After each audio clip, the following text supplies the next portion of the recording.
Hey, thanks for joining us, everybody. This is the Reign of Books Book Talk. The reader's entry into great narratives is what Reign of Books stands for. And we are here to give you a 20-minute overview of the book that we've read, The Rise of Endymion by Dan Simmons. Dan Simmons is a prolific science fiction, horror, fantasy writer, a huge award winner, and someone that we didn't know about until the Hyperion Cantos. It's a 4-book series. We wrapped it up, so we want to sit here and just talk about Rise of Endymion Part 4, which we absolutely loved, and which I characterized as a space opera with brains, but my friend John Keel says it's a love story, and he convinces me that I'm wrong every time. It is really a love story wrapped up in a space opera with brains. This is a giant spoiler cast, so be warned right now to stop watching. Go read the book if you don't want to have it spoiled, but if you just want to listen to us talk about it, man, we got some good stuff to talk about because Dan Simmons is one of the best writers ever. John? Yes, ever. And there are a couple of very quick nods to writers in this particular book. Throughout the whole Cantos, you get that, but in this book, it has 2 very quick nods coming both from Martin Silenus. So I'll let you read the book to figure that out, but I did enjoy that. By writers, for writers is the way I kept describing this story. And you know what? The symmetry in the book, we just talked at length about this. The fact that the whole 4-part series, how epic, how ambitious, how the framework is so, life-changing about, trying to tackle what is the meaning of life, what's the meaning of the universe, but doing it in a really awesome, action-packed narrative with characters that are some of the best ever. Think about Middle-earth. Think about Star Trek, Star Wars. I can't pronunciate. Think about any of your favorite genres, and I think these characters really deserve to be there, right in the middle of all these great, pop culture fictional characters that we talk about all the time. So the epic scale of this succeeded. This book, a lot of series, they start off really awesome, and they kind of fizzle out, and they're long. So this is a 4-book series, and so let's just get to this end one. Let's not actually recap the whole thing. That's right, Josh. Think about all those other space operas and fantasy operas you read, and then picture this one, which is even more complicated, but without any maps. Yeah, Dan Simmons has to do the map. Otherwise, we're going to scare off all the people who... I did need a map very badly. And so why is it so epic? Why does it need a map? Because there's about 20 characters, but we only focus on 3 or 4. So at the beginning of this book, we have a messianic figure. Her name is Ania, and the messianic figure has a bodyguard, Rise of Endymion. He's your everyday, rugged hero. He's like a protector to her. He got her to Old Earth, which is a mythological place in this future. Earth was destroyed. Nuh-uh, it's just a big hidden secret. And Rise of Endymion, the protector of Ania, they have a blue android friend, but they're on Old Earth for her to have her own little coming-of-age story. It's not drawn out. I love how time, kind of it jumps forward in different segments. That's not a cop-out. That's to advance an epic story about what is the meaning of the universe and what is humanity doing in the universe. So it's pretty cool how the writing style advances the story, the characters, their relationships advance in their own time. So Rawl is her protector, but she's 16, and she knows that the Technocore, the bad guys, are coming. Basically, their mentor on the planet dies, and she says, we have to leave now. This is the next stage of our journey. So we have to take it on faith, her whole messianic kind of mission. Rawl doesn't get it. Rawl's telling this narrative. By the way, he's a prisoner in a floating space box above a planet. So he's going to die in any minute from cyanide poisoning, and he's writing this story. So it's really interesting knowing that we're with him. He's got to finish the story. But what did you think about, I guess, the beginning of Rawl's adventure, what Ania asked him to do when he's supposed to protect her, John? What did she ask him to do? Well, she asked them to go back and find their ship, and we're not rehashing everything that happened up to this point. You need to have read the other books, but he's got to go to find their ship, and this guy goes through absolute hell trying to get the ship back. He experiences a kidney stone along the way. He's far casted into a planet that has basically no ground. He's just falling through the air, and luckily he had something that helped him along the way until he finally got back to the ship. But when he did get back to the ship, he was completely broken and beaten. And then when he finally got in the ship and flew off, there was a time debt of 5 years for him to get back to Ania. So she was 20 years old, of legal age at that point. There's been a lot of hints about how they will be future lovers, and it's totally not creepy now that she's 20. But his journey, had a lot of emotional weight because he was mad. He was like the Pax, the evil guys, Technocore, robots, and the Pax, which is the Christian church gone crazy. They're like after her, and he has to leave her, but he understands her as a leader, a messiah. He doesn't buy into it. To him, she's just a friend at this point. So it's really cool. The relationship development changes wildly, and it's believable because he goes through all these things to get to her. But man, the journey that he goes on, falling through the air in his kayak, he has to go on the journey down a river. And I love the fact that his kayak has a red button and it deploys parachutes. And this may sound silly, but Dan Simmons, the writer, makes you believe, this could happen in this future where you go through these portals, and he's falling through a Jovian-class planet, which is like Jupiter. There's only a part of the atmosphere that's breathable, and there are these giant monsters, flying monsters, that swallow him, and that's what gets him back to the ship. So all these details are fun and amazing. So there's this very serious relationship developing, and there's this high-octane action adventure that's amazing. One of the other big points during his journey is that you get to see an additional battle between the Nemes creatures and the Shrike. In the book Endymion, it looked like the Shrike had met its match for reals. But in this one, the Shrike was much stronger than you saw previously, or else he had been holding back before. And he took care of one of these Nemes things pretty swiftly, disemboweled it, tore its head off, threw the head in the river, that kind of cool stuff, and kind of has the other ones freaked out. So we have these evil Technocore things pursuing Ania across the galaxy. Somehow, in Raw's 5-year time debt that it takes to get back to her, no one has been able to find her or get a hold of her by then, which is good, but a little bit surprising. They did say they had a few close calls, but still hadn't been caught. So. Yeah, and the Shrike, for everyone who doesn't know, is only the coolest bad guy turned maybe good guy turned. No, he's neither. He's none of that. Somebody. Yeah, he's a killing machine. He's a killing machine, and we'll leave it at that. But he serves the purpose of making sure the other killing machines don't get to our heroes. Whole backstory there, and pretty epic and awesome as far as like feeling the danger. Indestructible machines breathing down your neck. Yeah, that's really feeling the danger. And where they meet up.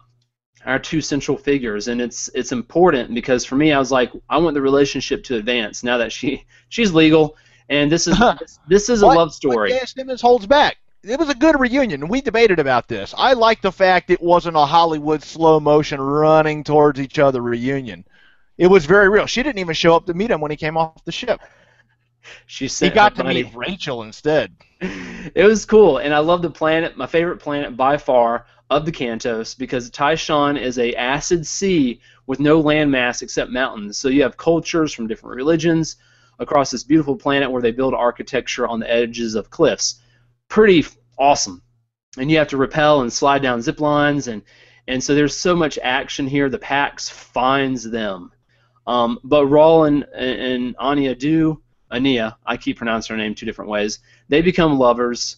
And this is kind of where the relationship really starts, a different type of relationship. And so Dan Simmons, for me, even though it's a great reunion, has to kind of play out this new relationship. They are soulmates, essentially. And this is a love story, a mature love story, an incredible love story, which if you read both parts of the second part of the series, which is their story, the last two books, it's just beautifully played out, and the payoff is so good, so you have to be patient. But the Pax, before we get to all the emotional stuff, which I'm waiting for, the Pax and their evil Technocore killing machines find them.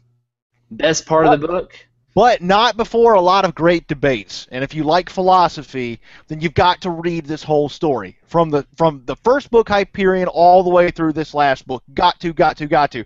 So the philosophy they get into is this mixture of Christian rhetoric coming up against Buddhist rhetoric, coming up against what Aeneas teaching about this thing Dan Simmons made up called the void which binds. But I can't really put it into words well enough, but he was so convincing with this void that binds. When I finished the story, I kept thinking, I need to learn more about the void which binds so I can access this too. It's very convincing as a real force in the universe with its own philosophy, and ultimately we learned that the Technocore has been doing nothing but leeching on humanity. They are parasites from their very beginning. Everything they do is to keep us as we are, but humanity needs to evolve or take the next step to achieve something greater than what we are now and work on togetherness. And you learn all this stuff through some of Aeneas' teachings there on Tian Shan. And then there's some great scenes between Cardinal Mustafa from the Catholic Church and the Dalai Lama that's alive on Tian Shan, and then Aeneas going back and forth. And so whatever you believe, bring your thinking cap to the table and see if it solidifies your beliefs or if it makes you think a little harder about what you believe. All that was in the book, and I can't say enough how great the philosophy was here. No, you're right. This book, you mentioned a lot of characters, but it's extraordinarily accessible. It's not confusing at all, and what it does, this part of the book says, hey, here's my messianic message, or here's Aeneas, and you understand her influence in the universe in the past 5 years. That Rawl, he only traveled for a few months because that's how space travel works, but she spent the 5 years spreading her message, and here's where it comes to the forefront. Here's where it's convincing and not very vague, and you're right. It's not just shoved down your throat. It's this giant debate, and it's interfused with, the danger and the Shrike and the Nemesis creatures, and it's like, how do you do this? How do you structure a book to where you're on the edge of destruction, but you're also sitting here trying to bring in the Dalai Lama and trying to bring him to an understanding of the void which binds, which in simple terms is love, is basically humanity understanding a higher consciousness. So that it's really cool, and that's what she's trying to get people to understand, to get away from the Technocore. You called them parasites. They are essentially using us as their computing power to keep us enslaved, and it's like bad. Yes, our brains. And you find out more about the Shrike, who built it, where it came from. You will eventually find out what human personality was infused into it, along with all its other components, and all these great things will eventually come up. And in the process of all that, Dan Simmons has made Aeneas and some of her teachings and her actions are paralleling Christ in some ways, the Bible and Jesus. There are some very distinct parallels and some tie-ins there that if you know anything about the Christian religion, you'll pick up on pretty quickly. And the complexity that he put into the story really blew my mind, Josh. I could not have come up with this by myself. I don't think I could have. No, without a doubt. This story, like I said, this is one of our new favorites, top 10 list. And so the Packs are breathing down. Yes. The Pikeys. the Paxies are breathing down their neck. They get away. Aeneas does her thing to get away. And again, Dan Simmons drops breadcrumbs to say, hey, how did it happen? And Rawl, the narrator, Rise of Endymion, her lover, they go to a biosphere, which another faction of humanity that has escaped slavery from the Technocore are called the Ousters. And they're there with a lot of other sentient aliens. So Rawl finally gets to see, whoa, big picture, there's other sentient lives out there that the Technocore doesn't control, that we need to understand about instead of try to destroy. It's that classic philosophy of people are scared of something they don't understand. It's not a philosophy, it's just a human knee-jerk reaction. So big concepts, big social commentary. Rawls healed up after a huge fight to save Aeneas. We won't go there because that was just cool. That's Rawl, who is just a mortal man, but he's willing to sacrifice his life for Aeneas, and that scene, him saving her life, is a part of that whole love story. But he's healed, and they have a lot of what I didn't call it this, John calls it dirty SpaceX, but they have they have a lot of good bonding, I would call it. Intimate moments, Josh. Let's keep it classy. Intimate moments on the biosphere with the aliens. It gets trippy cool. I'm waiting for the big space battle, which does come. It does happen. But, John, as you mentioned, the whole philosophy of how Aeneas has brought a new option for existence, and her message is choose again. She's brought it to humanity.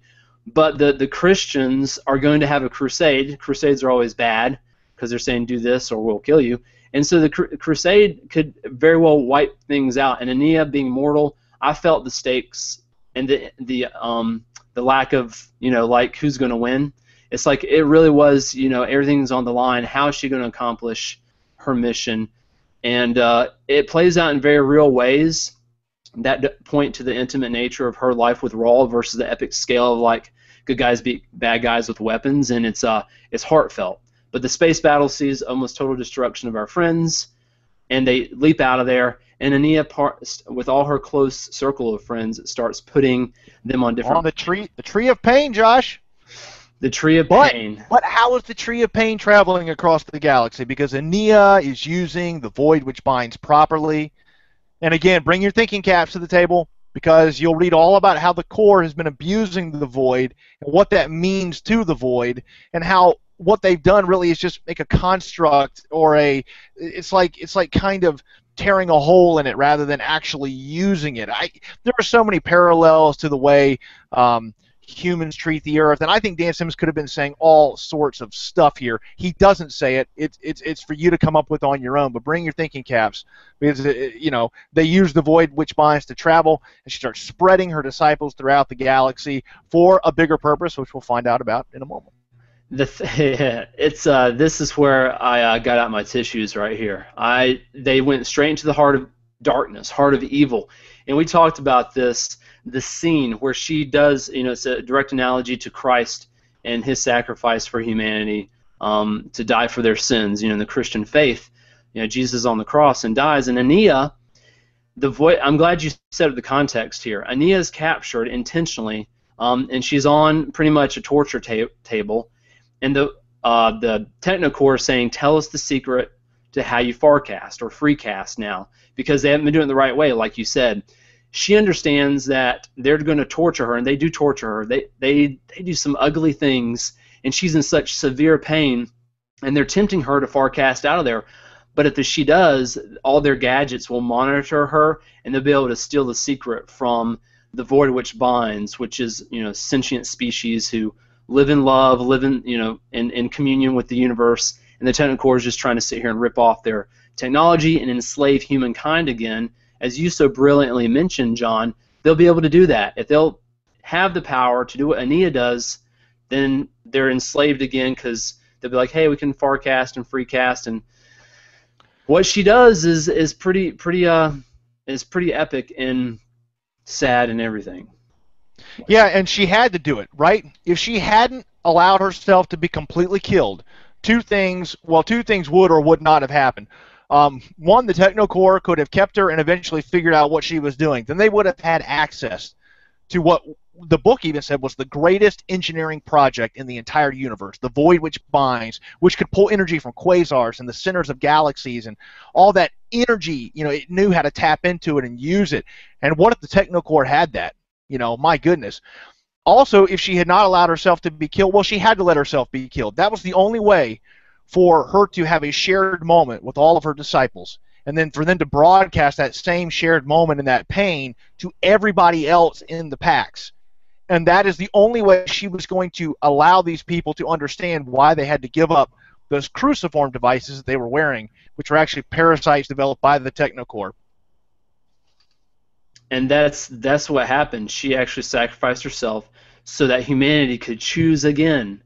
They could make a decision for themselves. They could understand the evil nature of the Technocore, and bam, make a decision whether they wanted to keep living forever and ever with the cruciform, or decide this one life, this happiness, pain, and misery, this existence, this is what is natural. And the void which binds will show you what that existence looks like. And at the end, it's pretty profound, because almost everyone drops the cruciform, but Rawl loses his love. Rawl, for him, again, back to the love story, life is without meaning.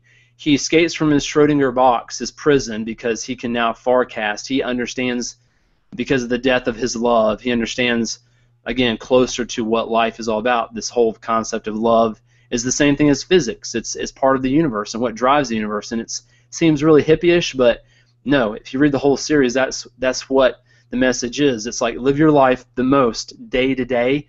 Choose again every day to make the most out of it, and not just sit here and be a slave to someone else, some other thing, and just kind of muddle through life. It's a very powerful message. And at the very end, I love it because they go to old Earth, and with all the time traveling in the book, there's Ania actually, with the Shrike, our favorite time traveler, actually comes back. And to set up the context, you know, she's a few years younger, but her and Rawl have a year with each other, because in her life there's that year where she got married to a stranger, which Rawl didn't know was him, because it's his future, or it's his future. Yes, she moved forward into the future to marry him, but then she had and have a child, but then she had to go back into the past in order to continue her natural life. And then when she died at the hands of the Technocore in the church, she was dead. That's it. So Rawl and she have to make the most of this approximately 2-year period of time they have with each other on Old Earth. No one is to bother them on Old Earth. She makes that clear. But it was a beautiful, beautiful, touching ending. And that was completely random the way I introduced it, but you have to read it. It's kind of like Rawl's going through all this pain and conflict about, you know, the 5 years that she was, you know, doing her thing. He was traveling in space, if you recall. So what is she doing? She got married to a stranger, but it happened to be him. It all makes sense if you read the book, but it's beautiful because it allows one more moment between them two, even though it's short and they know it's going to end, and Rawl knows that she will die, but he will raise their child to remember her. And the whole thing is profound and some of the best writing, character development, again, large framework, epic, ambitious storytelling that I think succeeds. And if you don't read it, well then, oh well, then you can, like, what do we joke? You can go back to reading your young adult fiction, whatever other stuff, you know, it's kind of your boat that floats. What? Huh? Those are Rawl's favorite lines. Rawl, our hero. So that's the book. Thanks for joining us. We highly recommend you reading it. I hope we got that point across. And this has been the Reign of Books Book Talk. The book again, Rise of Endymion. Rawl Endymion is his name, so you make whatever connections as to why the book is called that. But best book ever. Enjoy the rest of your book reading day. Catch you next time.